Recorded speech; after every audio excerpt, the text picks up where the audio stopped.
Boa noite para todos. Jesus nos abençoe. Para nós é um motivo de muita alegria estarmos de volta para darmos continuidade aos nossos estudos das sextas-feiras. Que possamos nesse momento, embalados pela oração, suplicarmos aos benfeitores que em nome de Deus estão conosco, para que eles possam nos ajudar agora nesse movimento do aprendizado doutrinário. Nós estudamos o Livro dos Espíritos, que é a obra básica da doutrina espírita. Livro esse que foi editado em Paris, 18 de abril de 1857. Ele é dividido em 4 partes, sendo a primeira parte trata dos aspectos filosóficos da doutrina espírita, a segunda parte, os aspectos científicos, vai tratar da mediunidade, da desencarnação, da reencarnação, da influência dos espíritos, enfim. A terceira parte trata das leis morais, um estudo aprofundado dos 10 mandamentos, e a quarta e última parte, as consequências da utilização do livre-arbítrio no nosso contexto evolutivo, em nível de sofrimento, dificuldades, ou com respostas no campo da alegria, da felicidade e da paz, que é o prêmio para o bom combate. Nós iniciamos o nosso trabalho, além de dar boas-vindas para todos, estamos todos chegando muito felizes, né? Envolvidos pelas essas vibrações saneadas da atmosfera, face a essa chuva bendita que está caindo em Belo Horizonte, né? Mas também gostaríamos de abraçar a todos os nossos amigos que nos acompanham, ouvintes da Rádio Brasil Espírita, teleouvintes da Rede Amigo Espírita, e hoje os nossos amigos da FEAC que estão acompanhando a transmissão através do nosso site feac.org.br.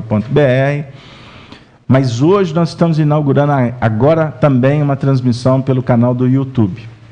Então, quem tem o Google+, tem conta no Gmail, conta no Gmail e futuramente vai participar dos chats.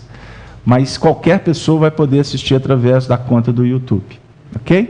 Com isso, nós teremos uma plataforma, inclusive, mais segura, sem tantas quedas, né? Porque muitas vezes os servidores não aguentam. Enfim. Então, assim, como eu tenho dito para vocês, devagarzinho a gente vai caminhando, vamos nos aprimorando. E daqui a algumas semanas, aliás, pelo Google, vocês já podem assistir pelos Androids e pelos tablets, né? Não necessariamente precisa de instalar qualquer aplicativo no celular. Só entrar no Google, a gente vai ter o endereço, vocês assistem de onde estiverem. Ok? Mas não significa que a gente não vai vir a FEAC, né, dona Eustáquia? Né?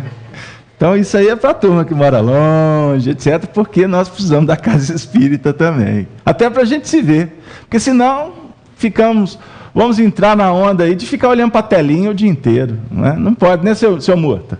E o contato? E a fraternidade? Bom, gente, sem delongas, nós estamos estudando a segunda parte, capítulo 6, Vida espiritual, relações de simpatia e antipatia entre os espíritos. Nós, na última semana, tínhamos feito um compromisso de trabalhar a questão de 293 a 295. E acabou que nós ficamos só na 293. Né? Então, eu vou reler a 293 para a gente partir para 294, 295. Porque hoje nós temos que cumprir a programação mesmo.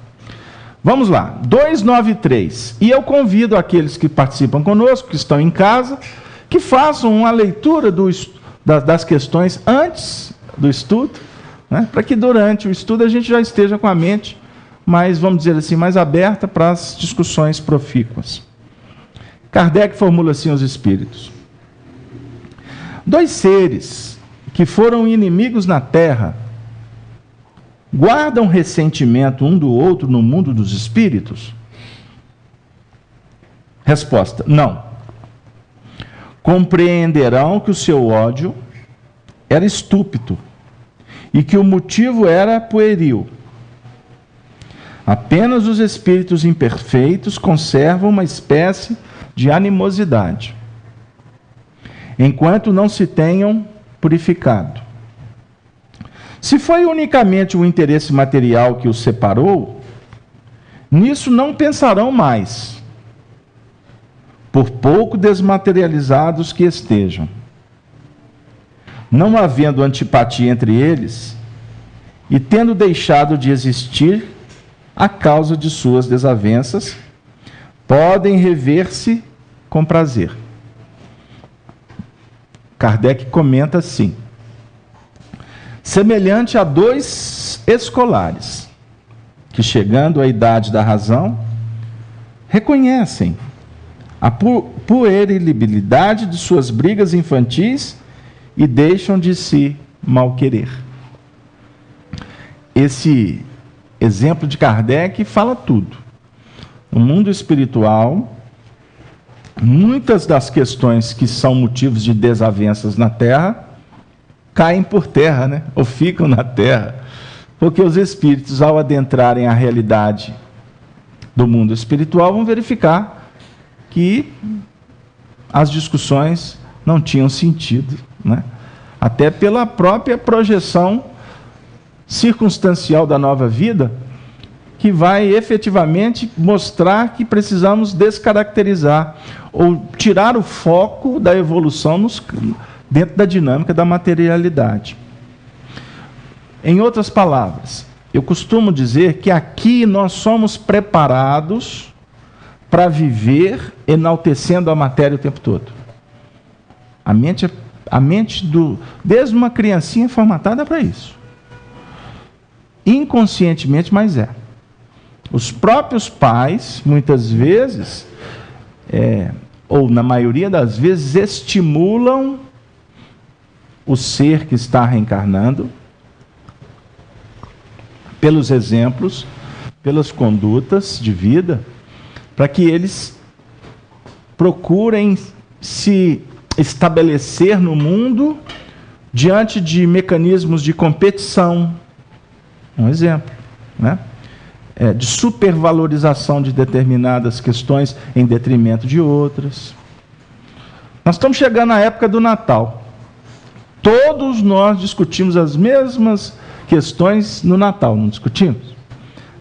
Principalmente na hora que recebe o 13º. Começa o sofrimento. Aí ele olha para aquela prole. Meu Deus, como será? Meu salário, ele já pensa no meu salário não vai dar, porque é tanto presente.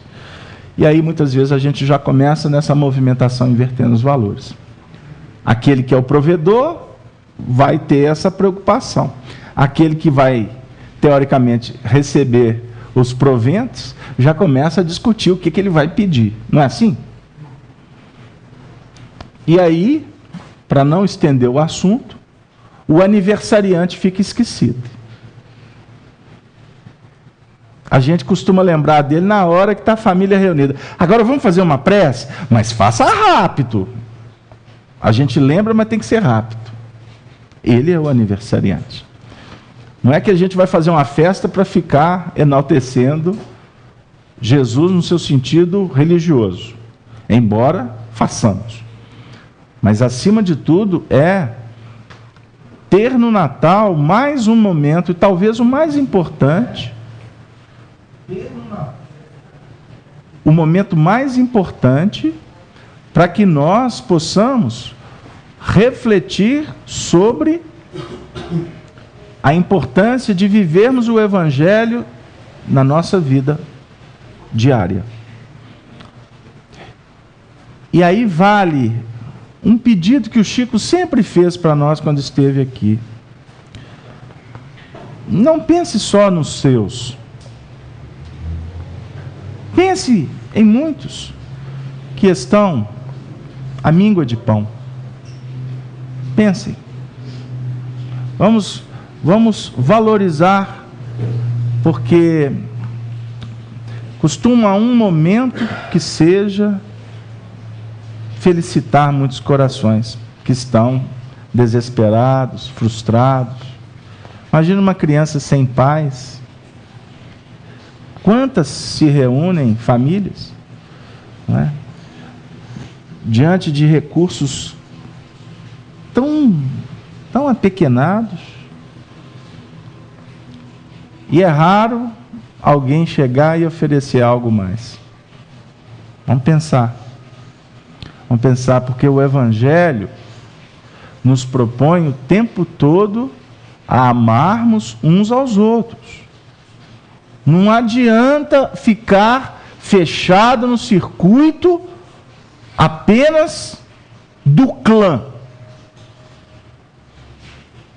Não é suficiente.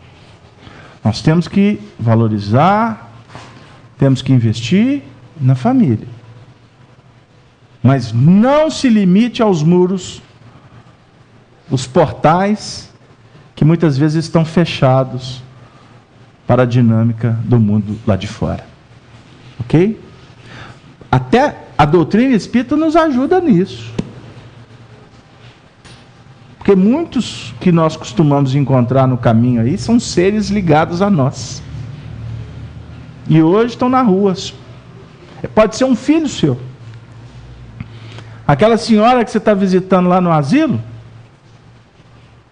pode ser uma filha sua. Pode ser a sua mãe. Pode ser um ser que hoje está na penúria e que Jesus está dizendo assim: saia de ti mesmo, pratique a caridade. Mas na realidade a gente faz num movimento até de promoção mesmo, do amor, enfim, mas a gente não tem o alcance das portas que se abrem pelo mundo espiritual para que nós reencontremos aqueles que nós temos compromissos. Reflitamos. Desculpem, nos foi solicitado e a gente não pode deixar de abordar.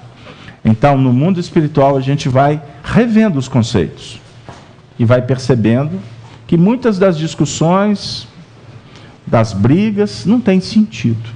Deu aí? Agora, os espíritos imperfeitos vibram. Muitas vezes mantêm esses dissabores, porque ainda estão numa condição ainda de ignorância. A ideia é essa. Vamos à questão 294.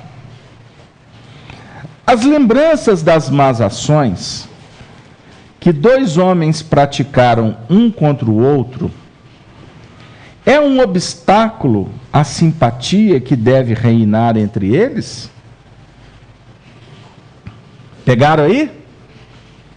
As lembranças das más ações que dois homens praticaram um contra o outro é um obstáculo à simpatia que deve reinar?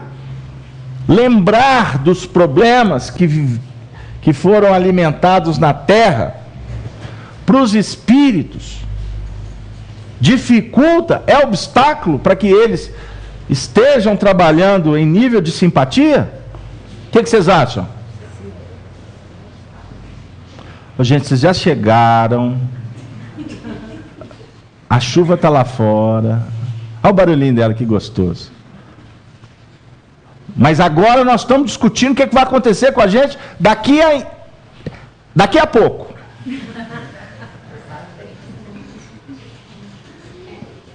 Casalberto, eu não vou desencarnar daqui a pouco. Isso daqui a pouco é simbólico, né, gente? Nós estamos conversando aqui para os espíritos. Emmanuel fala na introdução do livro dele há 2000 anos, quando ele vai falar da encarnação dele como Públio Lentulus, o senador romano que viveu nos tempos de Jesus. Ele fala assim: são 20 horas, 20 séculos de trajetória. Aí ele fala: o que são 20 séculos na história de um espírito? Quem sabe 20 minutos? 20 séculos, 2000 anos, 20 minutinhos. Então, desencarnar daqui a pouco, tá, gente? Eu vou consolá-los. Eu estou dizendo daqui a, para uns, para outros, né? Meses, vai. Não vou entrar no método, porque senão o pessoal vai ficar preocupado. Chegar em casa, bem, você me trata direito, porque eu já estou a caminho dos céus. Chegar no mundo espiritual, lembrar do problema pode ser empecilho? Sim. Sim ou não? Sim. Ah, dona Nilza. A dona Nilza hoje. E olha, para só ver, choveu e ela só chegou mais cedo. Né? Mas também depende da evolução, né? Eu adoro o espírita participar de debate. Porque na hora que você aperta o parafuso, mas depende da evolução. Todo mundo tem uma forma. Mas você está correto, é isso mesmo, porque não tem regra. Não é fechado. Depende da evolução do espírito. Na questão anterior vem dizendo: inimigos da terra guardam ressentimento? Não. A resposta começa assim: não guardam. Porque vão chegar lá, vão verificar que o que era motivo de briga, discutia por causa da herança. Como é que faz agora? A herança já ficou para lá, para a turma que continua brigando lá. E nós vamos brigar por quê agora? Aí um olha para o outro, que vergonha, hein? Quer dizer, não estamos dizendo aqui de espírito que estão na condição muito evoluída, mas aquelas entidades que o bom senso tem que imperar. Não é verdade? Agora, se o espírito ainda está vibrando em faixas da retaguarda, meu amigo, não tenha dúvida. Essa lembrança vai afastar um do outro. Vai afastar um do outro. Nós espíritas, olha para vocês verem o grau de responsabilidade. Nós espíritas já temos as informações necessárias para verificar que o adversário aqui, se ele está no caminho, significa que precisamos aproveitar a oportunidade. E eu até vou dizer mais, não é nós espíritas, somos nós os cristãos. Porque foi Jesus quem disse: reconciliai com o adversário. Está no Sermão da Montanha, no capítulo 7. Reconciliai com o adversário enquanto está a caminho com ele. E eu ainda errei a citação. Porque o texto correto é esse assim, ó: reconcilia-te depressa com o teu adversário enquanto está a caminho com ele, para que ele não te envie para o juiz não te manda para a prisão, e etc. Aí vem todo o encadeamento de um processo. Qual é o adversário que Jesus está se referindo? Só um minutinho, gente. Agora o pessoal aqui. Gente, fazer estudo com espíritos presentes é uma maravilha. Olha para vocês verem como... Olha, parece arquibancada de campo de futebol. Quem quer responder primeiro? Eles disputam, né? Agora os encarnados... Vocês estão querendo ir para o lado de lá para ficar querendo responder? Não, né? Então tá, então respondam. O que vocês acham? Já nem lembra a pergunta, né? Hein, Dora? Já nem lembra da pergunta. Qual que é a pergunta que eu fiz? Quem é o adversário? Dona Nilza, que podia chover toda sexta-feira, Dona Nilza. Mas não tem problema não, depois passa a chapinha assim e resolve. Dona Nilza, quem é o adversário? Ou o que é o adversário? Quem são os adversários? Aonde estão os adversários? Aqueles que estão todos ao nosso lado, né? Ao nosso lado? Dona Nilza, a senhora está boa de serviço. Mas não é muito bem isso não. Não? Não. Pode ser meu irmão, pode ser... Allah já falou da sogra. Gente, a gente já nessas horas lembra da sogra, da nora, do genro, do sogro. Observem bem a profundidade do assunto. Observem bem a profundidade do assunto. O adversário é o que está dentro de você. Não. Qual que é o adversário que nós temos? O outro. O outro só está te fazendo, só está te dizendo o tanto que você precisa de ser humilde. É só pedrinha no caminho. Não tem dúvida. Porque o semelhante está te dizendo assim: Olha para você mesmo. olha para ti, observe o seu orgulho, o seu egoísmo. Observa. Mas como é que ele vai te falar? Com essa ternura toda, com essa brandura que eu estou colocando aqui? Não.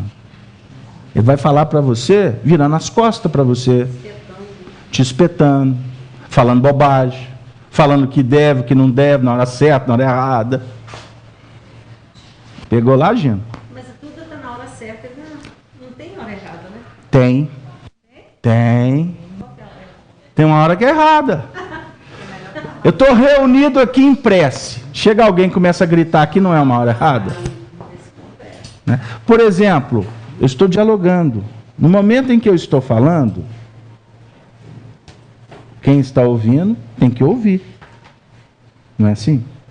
Vocês já observaram como que no relacionamento social, como nós temos dificuldades? Eu, por exemplo, estou coordenando uma reunião aqui. Uma reunião que o ambiente é democrático. Muitas vezes é difícil, porque o fulano está falando, o outro está falando no paralelo. Deu aí? Estou falando de uma questão muito simplesinha. Mas antigamente a gente aprendeu lá na roça que quando um burro fala, o outro murcha a orelha. Não é assim? Murcha a orelha. O que está dizendo isso? Numa relação há um momento de semear e um momento de colher. Quem não consegue se conter, significa que precisa de trabalhar a impulsividade, a emoção desgovernada. Tem que ter tirocínio para não se desajustar e depois ter que se tornar escravo do que faz. O Freud tem um pensamento que eu cito muito. Eu não sinto muito, eu cito muito, porque eu acho extraordinário. O homem é dono do que cala e é escravo do que fala. Paga o preço. Aí eu até conjugo com aquele pensamento. Nem tudo que você pensa, você fala. Você tem que pensar, meu amigo. Você tem que verificar, para você não ficar desajustado. Mas nem tudo que você fala, você escreve. Então são níveis, são graduações de comprometimento. Nós estamos falando aqui de simpatia e de antipatia, não é verdade? Então Jesus dá o seguinte toque: granjeai amigos, mesmo com a riqueza das iniquidades. É uma fala de Paulo. Então, o desafio é trabalhar de sorte que o bem te favoreça. Só que, geralmente, no nosso convívio, não se dá tanto valor para essa preciosidade. Muitas vezes a gente até mascara, dissimula para ficar bem na sociedade. Não é isso. Mas você tem que ter cuidado. Porque uma palavra maldita, ela costuma penetrar na entranha do indivíduo. E você não tem essa dimensão. Como é que ele vai receber? Não é assim? A palavra jogada ao vento é como o papel que se amassa, tenta desamassá-lo, não consegue. A palavra é como um papel que amassa e que se joga ao vento. Depois você quer recuperar o papel, não tem jeito. Ô, gente, pessoal, essa chuva maravilhosa. Essa chuva inspira as pessoas, fertiliza. Mas é isso aí. E depois, aí tem o Guilherme Arantes que fala, né? Juntar caquinhos. Juntar pedacinhos, não dá. Você não consegue juntar caco de vidro. Não é assim? Por quê? Já está, como é que eu falo? Já foi filmado, né? Já está registrado. Já está, no cartório. Então, devemos medir antes. Medir antes. Quantas vezes na casa espírita a gente não ouve frases assim? Você me falou uma coisa lá atrás que eu não esqueço jamais. Eu escuto muito isso aqui. Pessoas amigas, né? Ó, você me falou um negócio um dia, em tal lugar, tal situação. Eu me recordei agora da nossa amiga Salomé. Ela sempre cita isso. Teve um dia que ela encontrou comigo no corredor, lá no Verne. Aí eu fazia atendimento fraterno, como faço até hoje. E aí ela falou, eu queria marcar um atendimento com você, porque eu tenho uma coisa para conversar com você. Aí ela conta que, naquele momento, eu disse assim para ela, mas você não tem o que me falar, você já tem a resposta.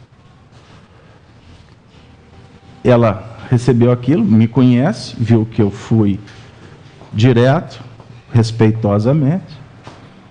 Ela saiu dali e ficou um tempo pensando. Aí ela disse assim, eu cheguei à conclusão que eu tinha a resposta mesmo. Não esqueço disso jamais, passou 20 anos. Ela sempre lembra disso. Eu só estou contando essa história porque ela que repete, porque eu não lembro, e muito menos de onde, de quando e o que eu falei para ela. Mas foi um momento. Agora eu poderia ter dito para ela, não vou te atender não. Olha a repercussão. Nós fizemos um estudo aqui há pouco tempo sobre a palavra, lembra? O poder da palavra. Um não pode ser dito de várias maneiras. Não, meu filho. Não! Não é diferente? Respeitosamente, sarcasticamente. Aí fora a gente é convidado muitas vezes a ser chulo e desrespeitoso. Por que a gente muitas vezes se sente bem no ambiente cristão? Quando o ambiente realmente é cristão. Porque todo mundo está sentado aqui. Pode deixar a bolsa, ninguém vai mexer, não. Captou o que eu quis dizer? Você chega aqui, você está num ambiente que ninguém está olhando para sua roupa, ninguém está preocupado se você tem ouro, se você não tem ouro, que carro você tem, se você vê a pé. Porque se eu estiver sentado aqui prestando atenção nisso, eu estou no lugar errado. Eu estou aqui porque eu vim encontrar com Jesus. E encontrando com Jesus, Ele está me dizendo mais ou menos como eu devo me comportar. Todos nós aqui temos dificuldades em várias áreas. E uma delas é a do relacionamento. Puxa vida, para que eu falei aquilo? Vamos fazer um brainstorm aqui? Remember. Eu bato muito essa tecla. Tem coisas que aconteceu na nossa vida que você não esquece. Aí você fala assim, gente, para que eu fui falar? Uma frase, um comportamento, um posicionamento, um momento de loucura, até hoje está pagando preço. Costuma o indivíduo já estar no plano espiritual, e até hoje você está com isso guardado. Você fez isso com ele, ou alguém fez com você. Não é assim? Então, nós estamos fazendo um estudo cauteloso. Eu brinco muito, estamos nos preparando para desencarnar. Então eu vou trabalhar num nível mais brando. Nós estamos nos preparando para morrer. Como é que é seu nome? Edilane. Volta semana que vem, não fica chateada comigo, não. Mas nós estamos nos preparando para morrer. Você está falando, né? Mas que tipo de morte que eu estou falando? Que eu estou me referindo? Morte do corpo? Olha, eu falo isso na minha casa. Não é de boca para fora. Se acontecer, fecha a gaveta. Bola para frente. A vida continua. Ah, mas papai... Eu escuto isso dos meus filhos. Para com isso. A menina que estava sentada aqui, a Cecília. Não, pai, mas eu não gosto desse espiritismo, porque você fica falando de morte, conversando com o espírito. Mas ninguém fala de morte no espiritismo. No espiritismo a gente fala da vida. Nós falamos da vida. A morte que eu estou me referindo é a morte do que não presta. O Paulo de Tarso tem um pensamento extraordinário. Jesus veio ao mundo não para combater os pecadores. Ele veio para combater o pecado. Porque os pecadores, na realidade, são os equívocos, são as opções que nós vamos fazendo por não observar, por não cuidar de focar a mente naquilo que é irradiação positiva. Aí o que acontece? Você posiciona a mente que é espelho, para refletir as complicações, automaticamente as complicações vão ganhar dinâmica.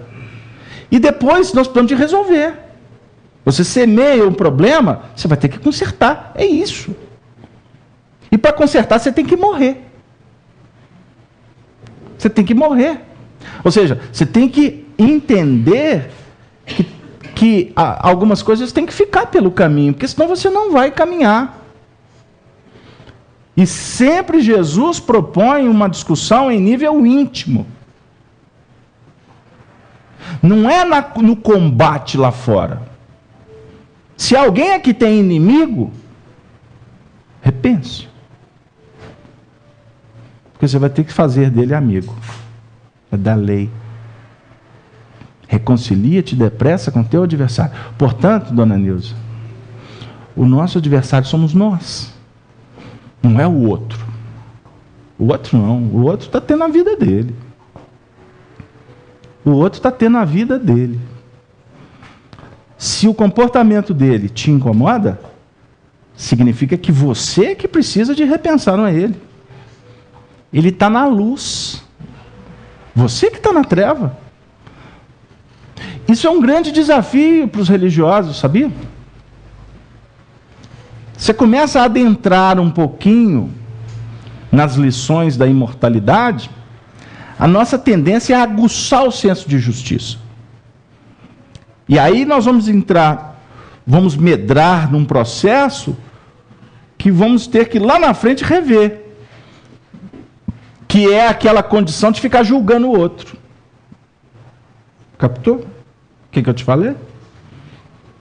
Ah, o outro. O outro é o outro. Cada um está na sua. Ah, mas é meu filho, eu queria cuidar. Ok. Faz uma prece por ele. Porque se ele não está disposto a te ouvir, faz uma prece por ele. Ponto. Você acha que ele está na treva? Olha lá o que ele está fazendo. Ele está na luz. Você que está na treva. Deu? Não julga. Não julgue, porque você será julgada na mesma medida em que medir o comportamento do outro. Tem coerência, seu Murta? Tem coerência? Então nós estamos no momento que a gente está discutindo o mundo espiritual, mas o mundo espiritual, na realidade, ele é aqui. O mundo espiritual nosso é todo esse contexto da nossa vida atual. Se está ruim, significa que você precisa de rever. Por quê? O seu ponto de vista é que está equivocado. Porque não está ruim. Está ruim ou está bom? Depende do prisma da análise, de como nós nos curvamos diante da sabedoria divina. E com um ímpeto pretensioso, vaidoso, caminhamos na evolução, no atual estágio, insatisfeitos, porque queremos o que não podemos e não aceitamos o que deveríamos. Captou, meu amigo? O Chico Xavier falava assim: ah, eu sou tão feliz, eu tenho tudo que eu preciso. Aí eles olhavam para ele, nossa, olha lá o terno dele, né? repetia o terno toda manhã. Ele devia ter uns 3 ou 4 ternos. Aí, todo lugar que ele ia, você já sabia. Ou ele vai com aquele... O Divaldo que conta a história na década de 70, né? Na década de 70, o Divaldo ficou uns 4 dias com o Chico lá em Uberaba. E o Chico, e era de dia, de noite e tal, e o Chico sempre com o mesmo terno. O Divaldo conta, branco, quadriculado, com faixa azul. Primeiro dia, o Divaldo olhou e tal. Chegou à noite, o Chico mesmo terno. No dia seguinte, eles encontraram de novo o Chico com o mesmo terno. Aí, de tarde, eles foram almoçar. O Chico foi em casa, tomou banho e voltou com o mesmo terno. Isso foi no 5º dia de volta assim. Jesus, será que não tem ninguém que poderia dar um outro terno para o Chico? E ele pensando, né? Aí o Chico chegava perto dele. Aí, na hora que o Divaldo estava indo embora, ele chegou para o Divaldo assim: Divaldo, eu gosto tanto desse terno que eu tenho 5 iguais. O Divaldo achando que só tinha um e repetindo. E o Chico só captando o pensamento dele quieto, né? Deixando ele viajar. No 5º dia, ele não... Divaldo, eu gosto tanto que eu tenho 5. Portanto, a gente tem que tomar cuidado. Nós temos que avaliar. Porque uma palavra que antecipa, ela costuma desviar um roteiro. Muitas vezes a gente observa, uma das coisas que é mais interessante de observar no comportamento do semelhante é a capacidade que as pessoas têm de deduzir o que os outros estão pensando. Vocês já viram tanto de médium que caminha por aí? Eu sei o que você está pensando. Gente, isso é de uma irreverência. Isso é de uma petulância. Isso é de uma ignorância. Que ao invés de agregar, você dispersa. Ao invés de você acolher, você cria dificuldades. Não entra nisso, não. O ser humano é um tesouro que está dentro de um baú que é inviolável. Você pode deduzir algumas coisas, mas seja cuidadoso. Seja cuidadoso. Porque os espíritos superiores respeitam a individualidade de todos. Quando eu comecei a frequentar o espiritismo, não vou falar em que ano que foi, mas eu lembro que eu ia nas reuniões, aí eu via, né, sentava, eles faziam aquela composição de mesas, que algumas casas espíritas são assim, né? Aí tem o dirigente, tem aquela composição dos vibracionais, para ficar sustentando a reunião, aquelas coisas todas. Muito bonito. Mas é muito interessante porque o público, que a maioria não entende muito de como é que funciona o processo, o público que entra, olha para aquela composição de mesa e fala assim: meu Deus, tudo médium. Aí, se o indivíduo está muito complicado, igual era o meu caso, e continua sendo, eu sentava no último lugar. Aí, ó, tá vendo? No último lugar, porque vai que o indivíduo vai penetrar território adentro dos meus problemas? Não, eu estou fora, ó, não arrisco não, né? Isso. E tem uns que ainda se posicionam, ainda faz assim, e olha, o indivíduo até desencarna na cadeira. Ele está posando de engenheiro de obra pronta. Profeta do acontecido. A gente vê por aí, profetas do acontecido. Os espíritos não entram na sua intimidade, não, minha amiga. Os espíritos estão aqui para nos acolher. Existe diagnóstico? Sim. Doenças são catalogadas? Sim. Prognósticos são estabelecidos? Não tenha dúvida. Mas a parte moral, ela é inviolável. Lembrem-se disso. Então, se os espíritos superiores respeitam a intimidade de cada um, e por isso eles não dão palpite. Casalberto, mas tem uma médium que ela me fala tudo. É, isso mesmo. E eu atendo aqui relacionamentos que estão indo para o buraco por conta de palpiteiros. Inclusive dentro dos consultórios dos psicólogos. Que é rasgar a ética. Porque psicólogo não tem autoridade para dar palpite na vida de ninguém. Ele pode abrir possibilidade de te ajudar a pensar. Mas se tiver alguém falando como que você deve se comportar, pula fora. Fiquei bravo? O que vocês acham? Eu estou falando de educação espiritual. Eu estou tentando refletir com vocês aqui sobre a conduta de espíritos nobres, que respeitam o livre-arbítrio. Porque se eu começar a dar palpite, eu estou tirando de você o grande movimento que é caminhar na escolha. Porque decisão é fruto de uma análise. Não é mesmo? Ponderações. Por isso nós não devemos ser precipitados.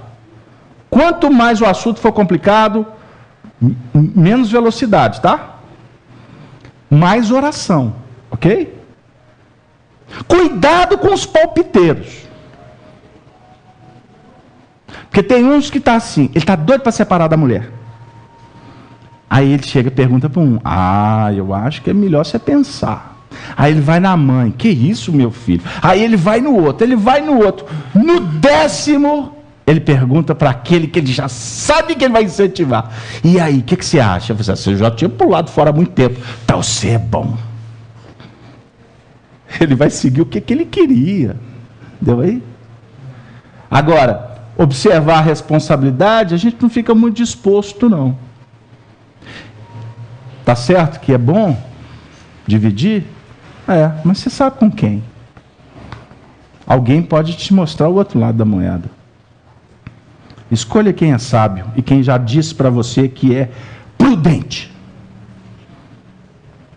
Quem está conectado com o Evangelho, que não necessariamente seja religioso. Viu aí? Nós estamos vivendo um mundo que Jesus alertou. Cuidado que naqueles tempos, como falava o profeta Isaías, nos tempos da desolação, Isaías fez uma previsão extraordinária desse momento nosso. O dia do Senhor, conforme fala Elias, o dia do Senhor é o momento do testemunho. Que existe o testemunho pessoal, são momentos. Numa vida você tem muitos momentos, mas costuma ter um momento mais grave. Mas existem instantes que vão aferir a sua busca e o seu aprendizado. Isso em nível individual, mas em coletivo também se dá. O momento atual é um momento de aferição da humanidade. Obviamente que cada um respondendo dentro da sua possibilidade. Como você falou, dependendo da evolução espiritual de cada um. Tem uns que estão sendo testados ali, na área material, na área financeira, o outro na área moral, o outro nas emoções, o outro no raciocínio, o outro na paternidade, maternidade, na profissão. Estou falando das tônicas. Tônica de vida. Existem aspectos da sua vida que falam muito alto. Então nós estamos sendo provados nisso que fala muito alto. Mas existem departamentos menores, sessões. Deu aí? Que nós também estamos tendo que dar testemunhos. Então são muitas lições no educandário da vida. Fiz-me claro? Então é necessário que nós possamos ter em Jesus. Isso é o que a doutrina espírita vem nos mostrando. E a lógica vai patenteando também. Vou brincar com você. Não é porque eu falei e amém.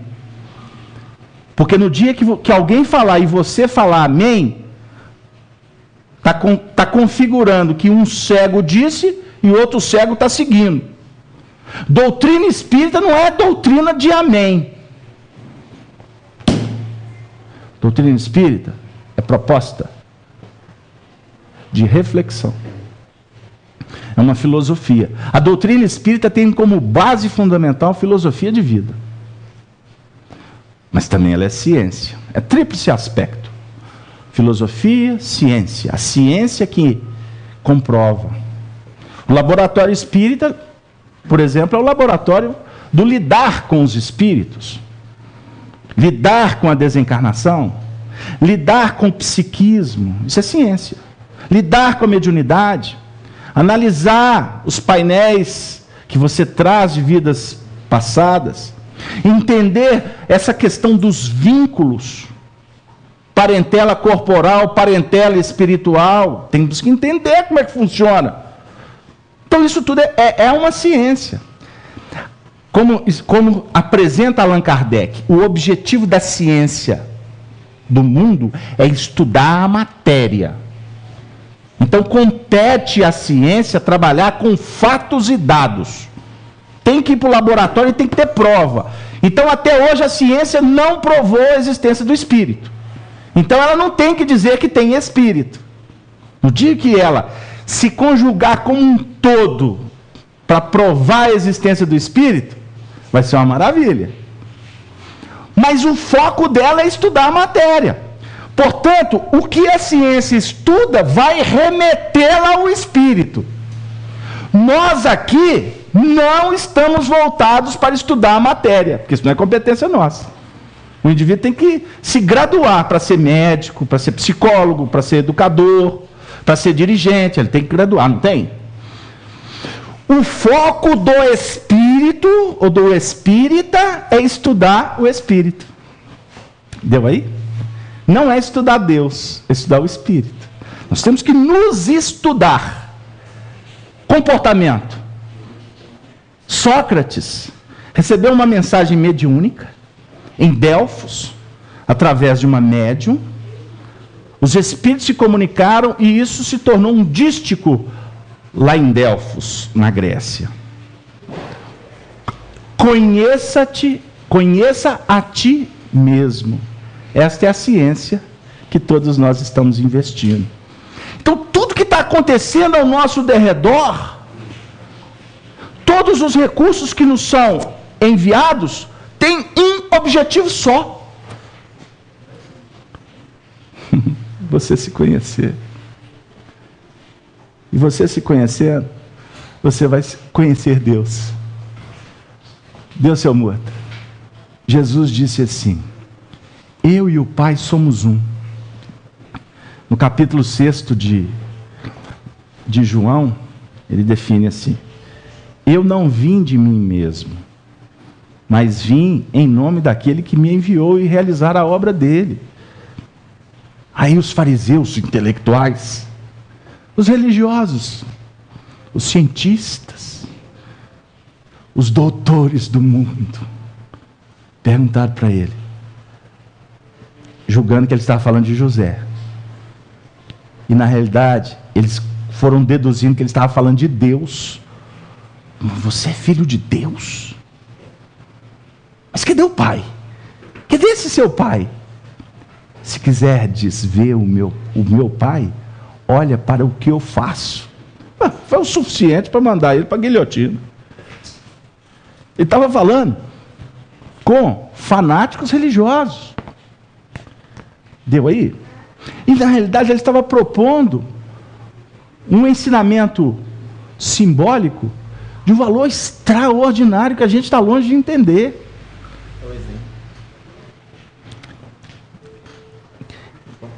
Filosoficamente eu vou tentar explicar.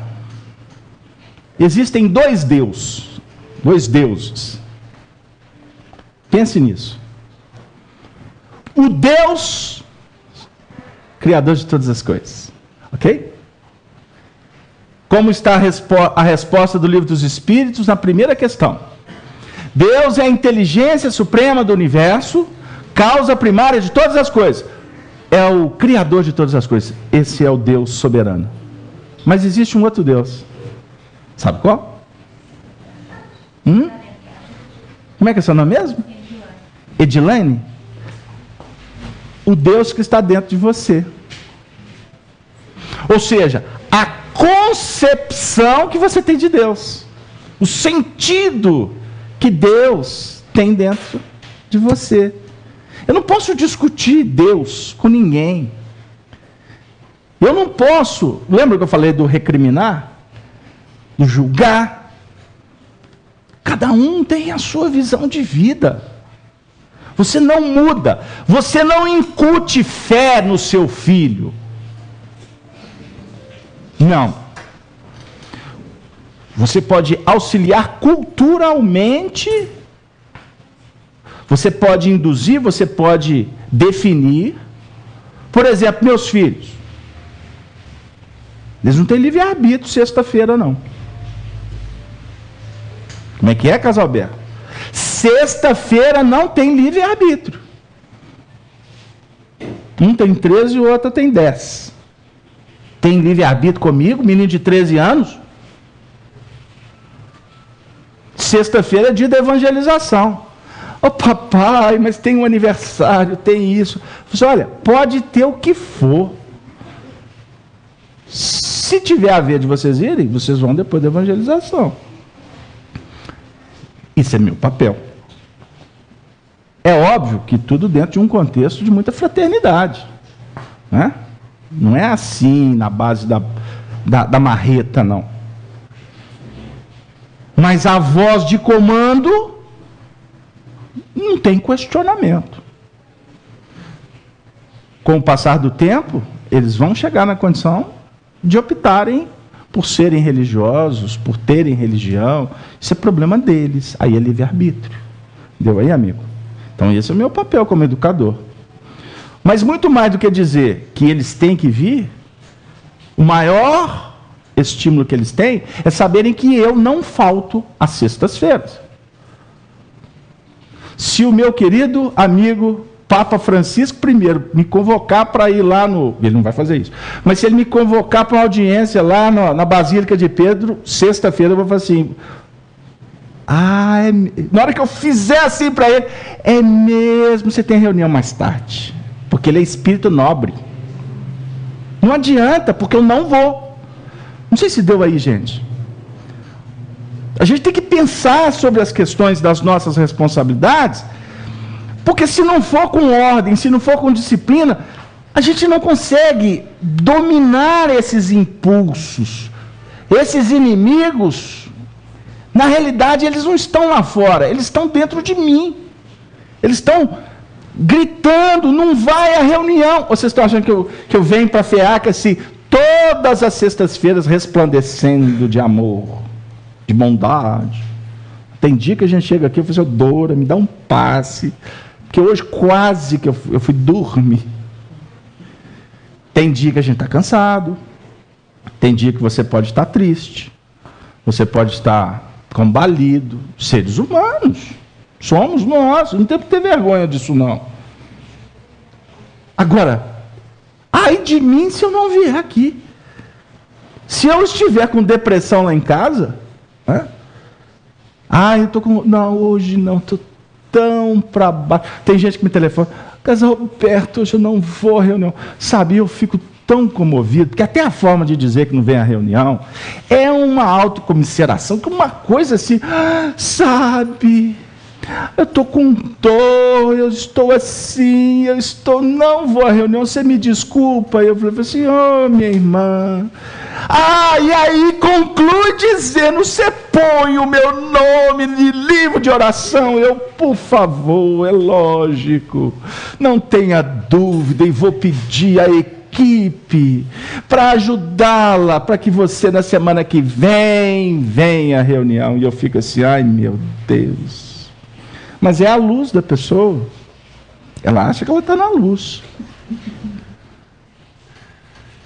E você leva o nome? Você leva? Eu trago, né? Eu trago. Não é verdade? Muito bem, aí a lição foi assimilada aí com muita desenvoltura. Deu aí, gente? Amai os vossos inimigos, disse Jesus.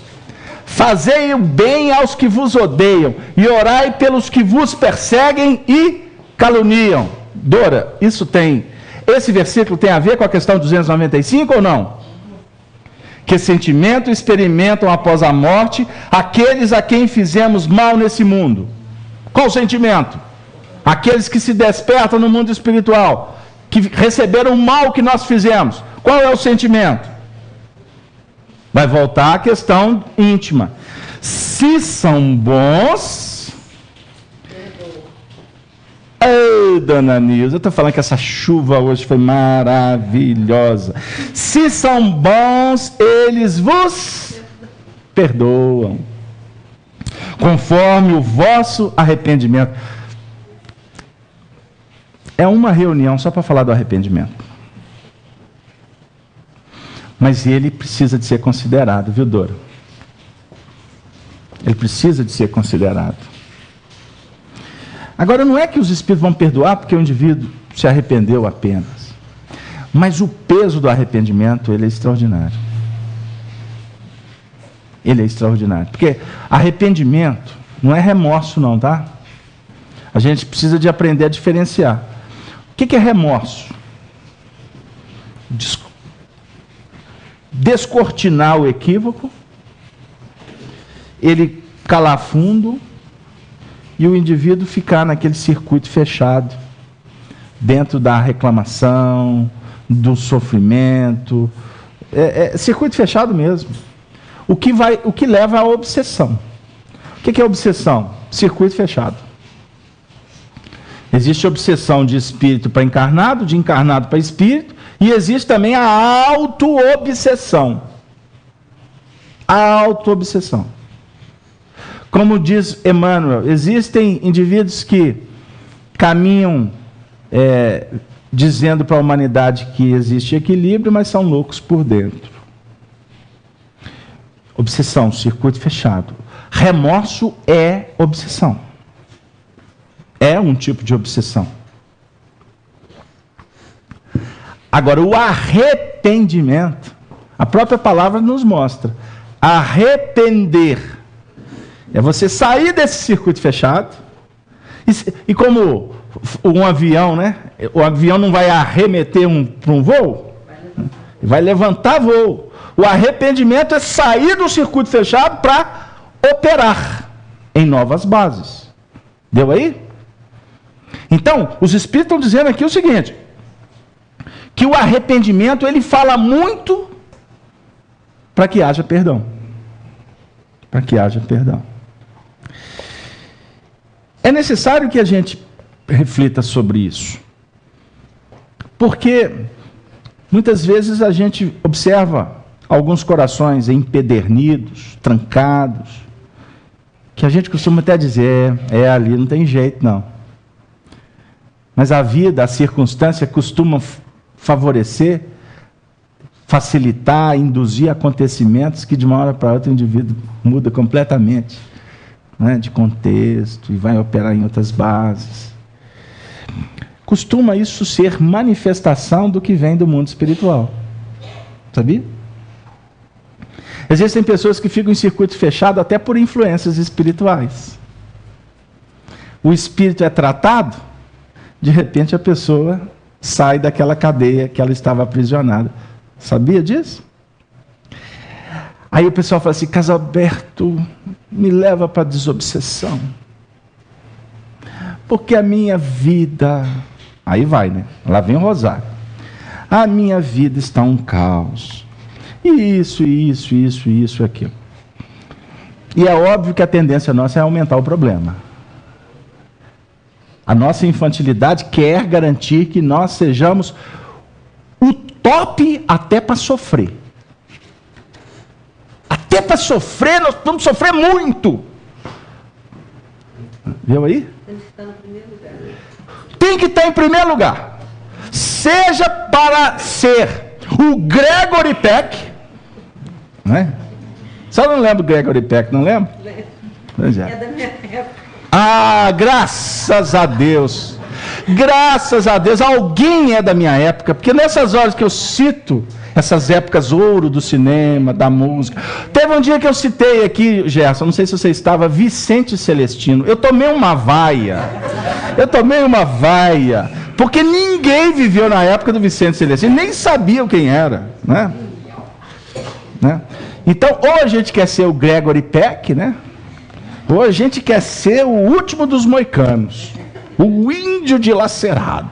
Ai, americano não presta, os índios. Deu? Ou é 8 ou 80, mas nós temos que ser o cara, igual o Roberto. O Roberto é o cara, né? Não, pelo menos ele canta. Ou ele diz que devemos ser o cara, né?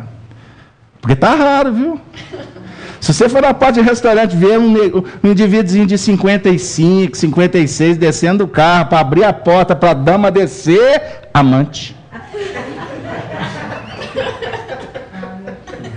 Amante, né? Eu sei que tem muitos maridos que são amantes.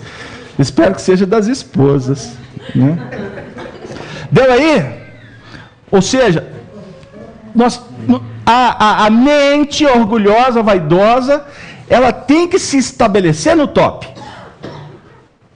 Tanto para o bem, quanto para o mal.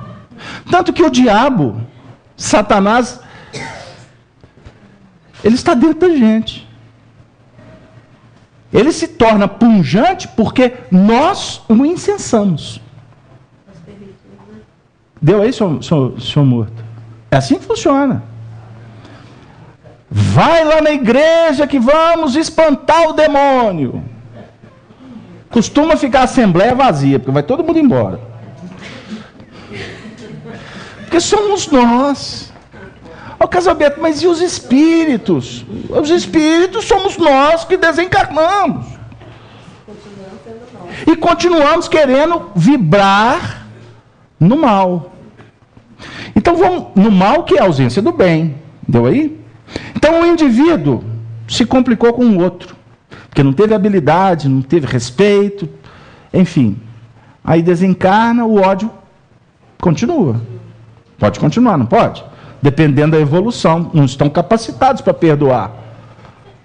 Então existem espíritos que no mundo espiritual continuam se atracando. A obsessão que se dá de lá para cá, por que que um espírito vai prejudicar um ser que está encarnado? Só porque ele quer posar de capetinha? Não. Porque ele se sente credor de alguma coisa. Ninguém prejudica o outro a troco de nada. Então existem, podemos dizer, catalogando as obsessões, que a maior parte delas se dá pelo ódio, pelo desequilíbrio, né? E pela essa condição de querer passar a limpo o que ficou pela estrada. Aí eu ia dizer o seguinte: aquela pessoa que nos procura muitas vezes, eu estou brincando, tá, gente? Porque nós podemos passar por dificuldades e precisar de ajuda e orientação, e nós estamos aqui para isso, né? Eu levei no lado daquela que faz, porque tem umas que são assim mesmo, né? E fica a vida inteira telefonando para pedir para levar o nome. Não é porque ela está acamada de verdade, é porque ela é apaixonada com a cama. Jesus, quando cura o paralítico, ele diz assim: levanta-te, toma a tua cama, volte para casa e agradeça a Deus. O que ele está dizendo? Para o paralítico pegar a cama e levar de volta. Ele chegou lá carregado. Pega a sua cama e leva de volta. Porque ele vai ficar doente amanhã? Pode ser, mas não é essa a ideia. Busca o aprendizado dessa cama, que é simbólico, para que este aprendizado seja a base para te auxiliar, para que você não recalcitre e se torne enfermo novamente. Porque ninguém é doente. Nós podemos ficar doente, e isso é transitório. Agora, o tempo, a dinâmica da doença ela tem o tamanho da nossa necessidade. Então, existem processos que você, com uma medicação, resolve a dor de cabeça. Mas existem quadros que o indivíduo vai ter dor de cabeça a vida inteira. E ele vai ficar sempre só administrando isso para não ser uma dor de cabeça de enlouquecer. Agora, por que ele tem dor de cabeça durante décadas e décadas e décadas? É porque está havendo um ajuste na sua estrutura psíquica. Porque aconteceu alguma coisa que desestruturou, não é? O cérebro, se eu posso assim dizer, um órgão ou uma parte da estrutura orgânica, espiritualmente falando, ou seja, no corpo espiritual. Existem dificuldades que o indivíduo proporcionou para ele mesmo, e existem outras que foi proporcionada para o semelhante. Não é verdade? Então, você, por exemplo, a gente vê cenas que são extremamente agressivas. Mas você vê, por exemplo, o indivíduo se arrastando pelo chão, pelo asfalto das cidades. Você vê aquelas cenas de indivíduos todos deformados. Ali tem uma razão de ser. Deus não está punindo ninguém, não. Mas ali houve uma semeadura, está vindo uma colheita. Se eu não tenho as mãos, quem sabe eu cortei a mão de alguém? Não é verdade? Se eu estou cego, surdo, quem sabe eu levei alguém à desencarnação? Por que uma criança nasce com as síndromes, né? Das mais variadas? Por exemplo, tem algumas que demonstram uma inteligência extraordinária, fora do comum, mas com dificuldade de socialização. Não existe? Mas por que o indivíduo se tranca? O espírito se tranca. É o que caracteriza o autismo. O espírito está fechado nas questões da reencarnação. Ele reencarnou num processo complexo.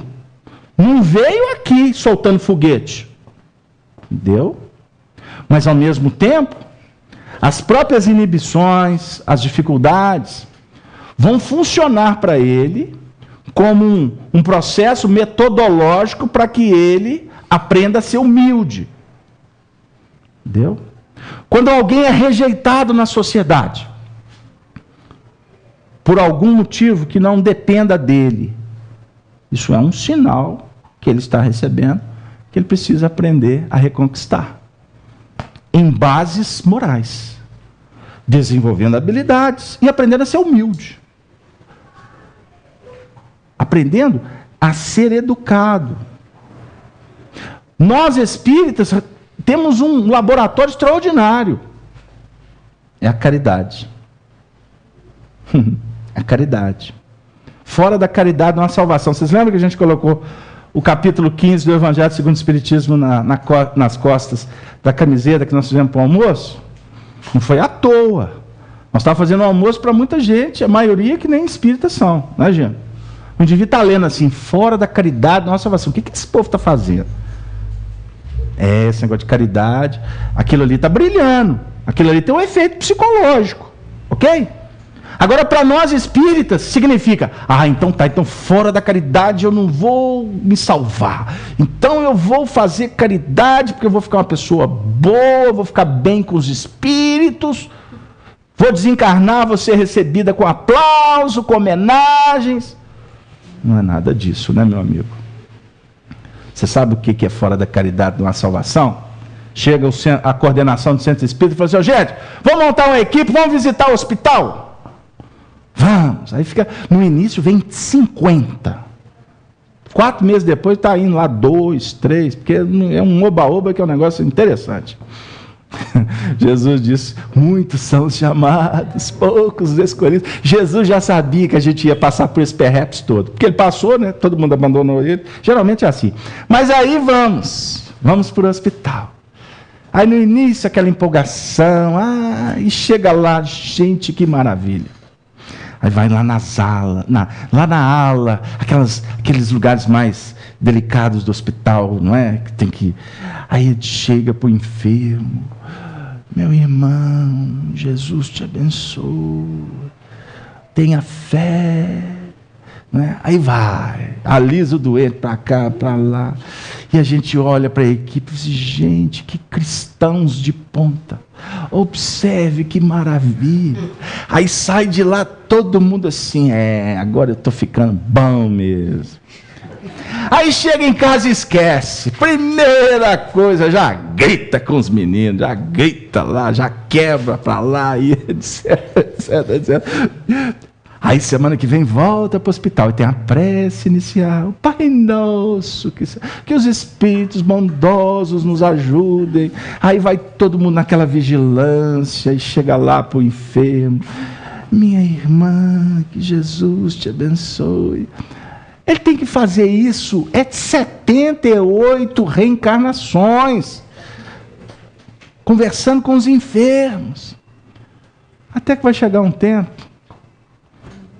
que aonde ele estiver, Jesus te abençoe, que ele vai estar bem, ele vai estar equilibrado, ele vai saber se comportar, porque quem aprende a se comportar no hospital, vai aprender a se comportar no campo de futebol. Deu aí?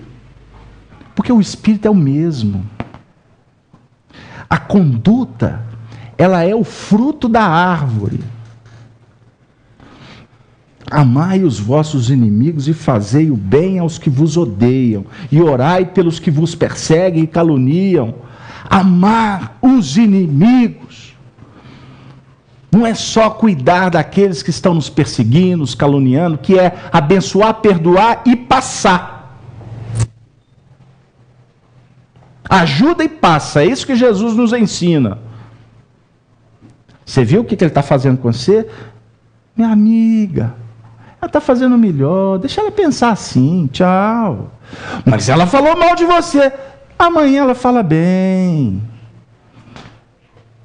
Você viu o que fulano fez? Foi o que ele pôde. Ele tirou a sua oportunidade. Ele acreditava que fazia o melhor. Por mais que doa, por mais que machuque, nós precisamos de aprender, crescer e nos tornarmos homens de bens. O homem de bem, que está nesse capítulo, Sede Perfeitos, do Evangelho segundo o Espiritismo, o homem de bem é aquele que vive a lei de justiça, de amor e de caridade em todas as circunstâncias. Nós estamos em aprendizado. Então, um dos primeiros movimentos que precisamos estabelecer é o do reconhecer a nossa pequenez. Reconhecer a nossa pequenez. Adocicar o nosso comportamento. Verificar que tudo que está à nossa volta está dizendo para nós do que está dentro da gente. Se nós vivemos num mundo em que aqueles que deveriam trabalhar pelo povo, uma parte deles só pensam em si mesmos, porque não são todos, não. Existem pessoas sérias. Existem apóstolos do anonimato na política do nosso país. Geralmente são os que menos aparecem. Ok? Mas aqueles que estão julgando pela janela a oportunidade, eles amanhã vão ter que sair para o lado de fora da casa deles e correr atrás das oportunidades que eles jogaram fora. Agora, isso não é uma questão que nós vamos resolver. Mas tem uma tarefa que é urgente. E ela é impostergável. Ela é uma responsabilidade sua de mudar o mundo íntimo. Então ame as dificuldades. Porque esses inimigos que estão dentro de nós, eles existem como frutos dos nossos próprios comportamentos que nos desviaram do centro, do equilíbrio, da justiça. Então, o prêmio que nós temos são as adversidades. Então, por exemplo, quando nós recebemos uma notícia, observemos o estado atual da nossa sociedade brasileira. A gente tem informações que existem desvios de verbas estrondosas que poderiam estar resolvendo problemas básicos, que são problemas de competência de administradores. Então, observe, eu não vou longe. Se gasta bilhões de dólares para construir um estádio de futebol, para fazer uma festa de algumas semanas, e deixam de construir leitos para favorecer tantos corações em sofrimento. Isso se chama, não tem outra explicação em nível administrativo do que incompetência. Eu não vou entrar em méritos nenhum. Incompetência. Incompetente numa empresa, ele é substituído para dar oportunidade para outros gerenciarem. Não é assim? Aí vocês observem qual é a nossa atual situação política. Os incompetentes são eleitos para permanecer. Eu não estou falando de partido A, de partido B. Eu estou falando de uma situação que define, que apresenta um resultado de uma confusão mental do povo. Ok? Então, essa confusão, que um dia você vai para a rua, pede mudança, e no outro dia você faz com que não haja mudança, isso caracteriza oscilação espiritual. Isso é reflexo de um contexto, ok? Porque existem pessoas que não oscilam, que já estão no caminho. Então, em meio a tantas dificuldades, o que nos resta? Buscar na espiritualidade recursos, informações, forças, apoio, para que a gente possa entender como deveria ser uma política administrativa. E essa política administrativa que Jesus propõe, porque ele é o maior líder desse planeta, ele é o maior empreendedor, ele é o maior educador. A política que Jesus adotou, ela é o referencial para a política que deveríamos adotar para qualificar o mundo íntimo. Porque se os homens querem um império de César, Jesus diz para nós construirmos o reino do coração. E a política de Jesus é a política da amizade. Mas é a política também do comprometimento. A política de Jesus é a da solidariedade, mas também da responsabilidade. A política de Jesus é da entrega, mas também a da preparação. A política de Jesus fala de sacrifício, mas também ela fala de amor. Porque para haver sacrifício, há de se ter um motivo. Porque ninguém vai se sacrificar sem uma causa justa. E qual é a causa mais justa, mais nobre, que nós podemos escolher para nós mesmos? A causa da felicidade. Agora, para ser feliz, meu amigo, você tem que construir, você tem que vencer obstáculos. E nós, com doutrina espírita, vamos compreendendo que felicidade plena na Terra é utópica. Por quê? Todo o estado confuso que está vigorando aqui fora, ele está refletindo a confusão que existe dentro das pessoas. Deu aí? Então, se existe uma série de procedimentos a serem adotados para organizar o mundo íntimo, Existem muitas coisas para acontecer lá fora. Então, se nós compreendermos a proposta do amai-vos uns aos outros como eu vos amei, investindo no mundo íntimo e abrindo as portas da solidariedade com o semelhante, nós estaremos investindo num processo chamado educação espiritual. É tão bonito quando falam o que vai resolver o problema do Brasil é a educação. Aí a gente já fica pensando na escola, a gente já fica pensando nas verbas, nós vamos no salário dos professores. Nós já começamos a pensar numa série de procedimentos que na realidade eles só são consequências, só fazem parte de todo um contexto.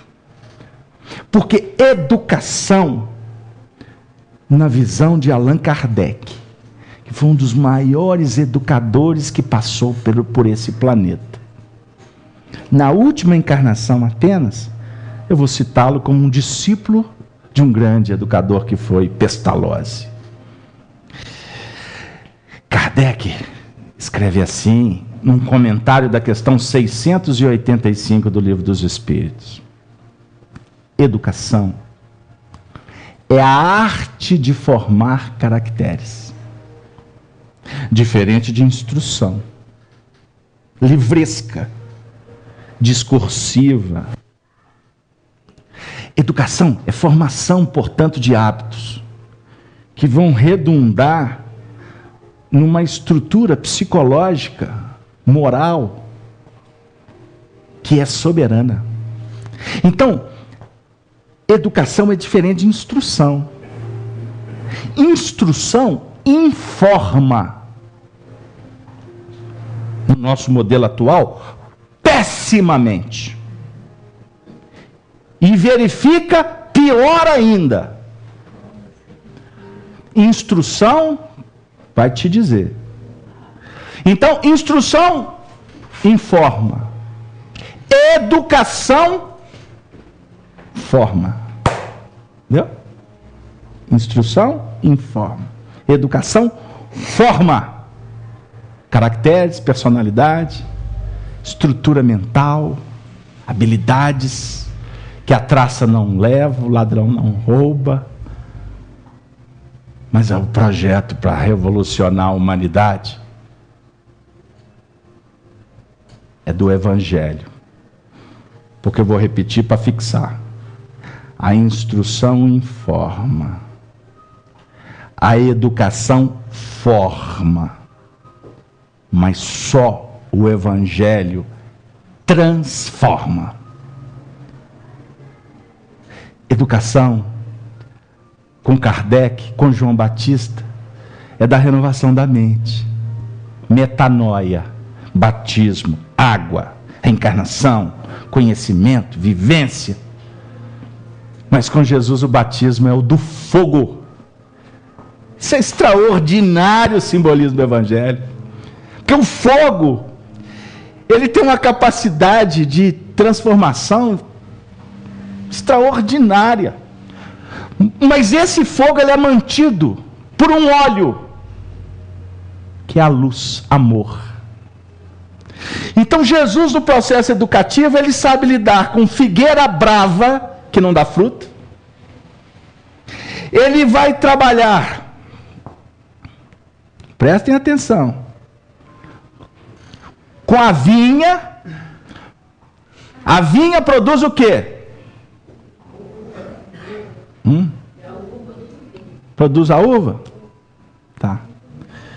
E a uva vai produzir a ideia da vinha é o vinho, a uva no lagar.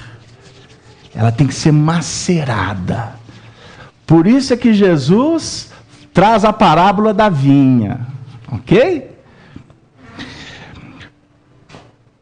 Mas ele vai orar no Monte das Oliveiras. Porque a oliveira produz azeite. E é o azeite, o combustível para manter a luz.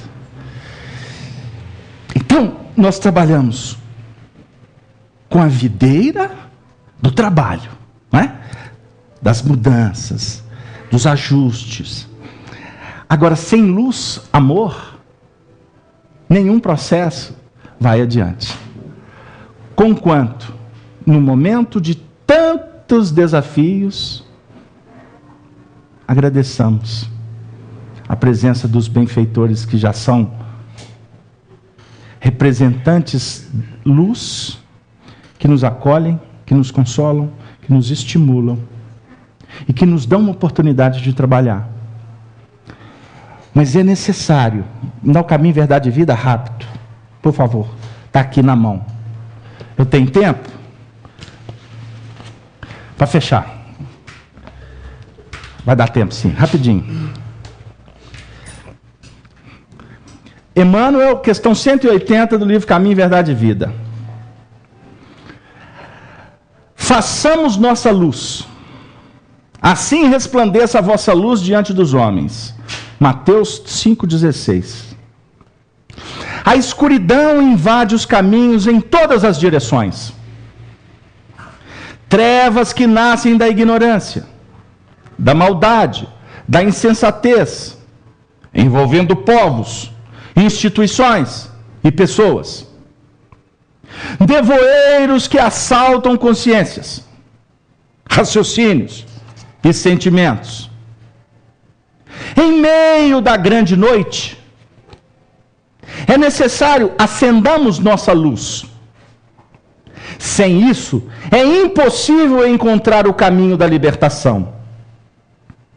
Sem a irradiação brilhante de nosso próprio ser, não poderemos ser vistos com facilidade pelos mensageiros divinos, que ajudam em nome do Altíssimo. E nem auxiliaremos efetivamente a quem quer que seja. É indispensável organizar o santuário interior e iluminá-lo, a fim de que as trevas não nos dominem.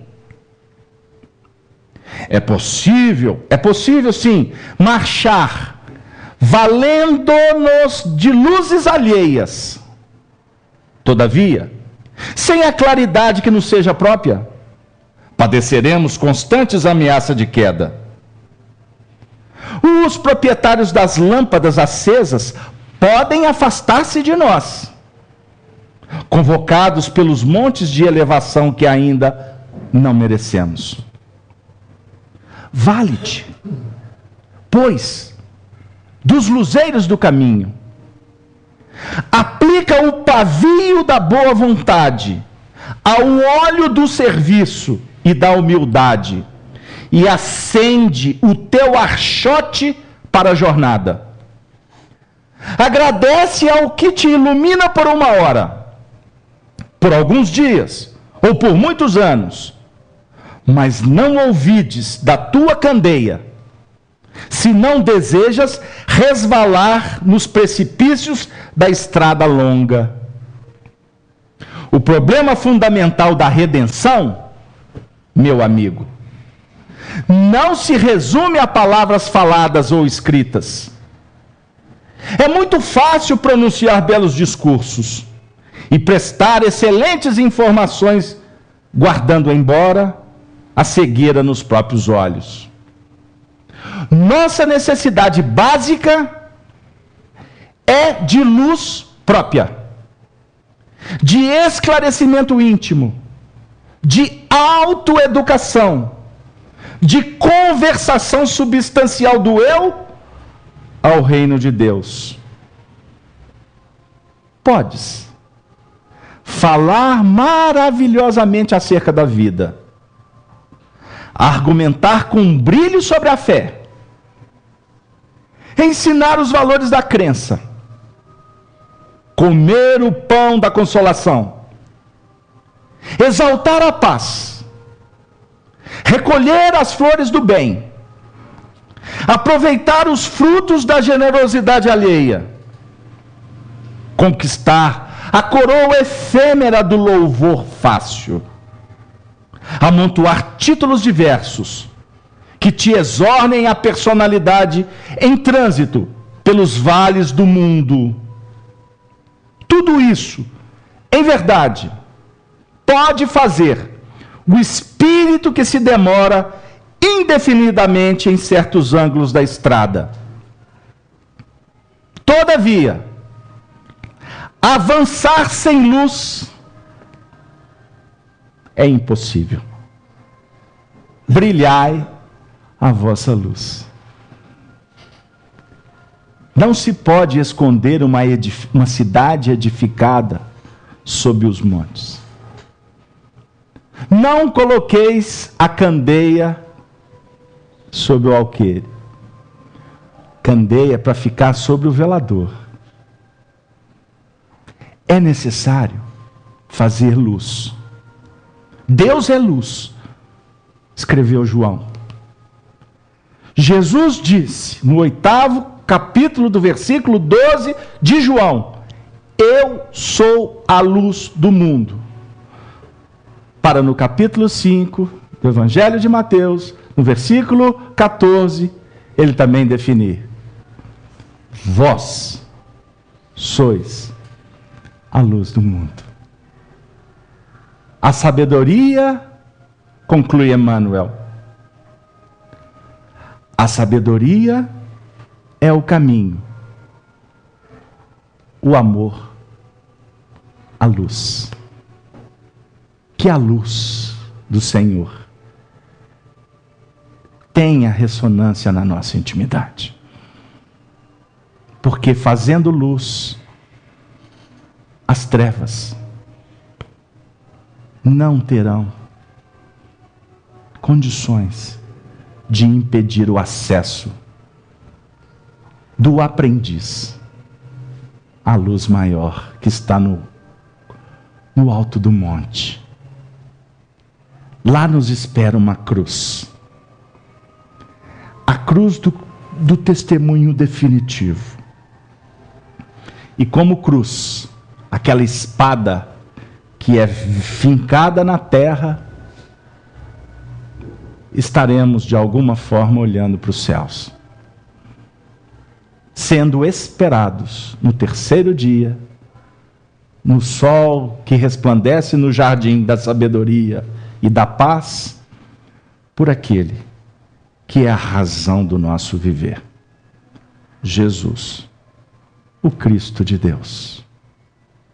Que Ele abençoe a cada família aqui representada, para que a família fortalecida estejamos todos fortalecendo o coração do mundo, a pátria do Evangelho, que é o nosso querido Brasil.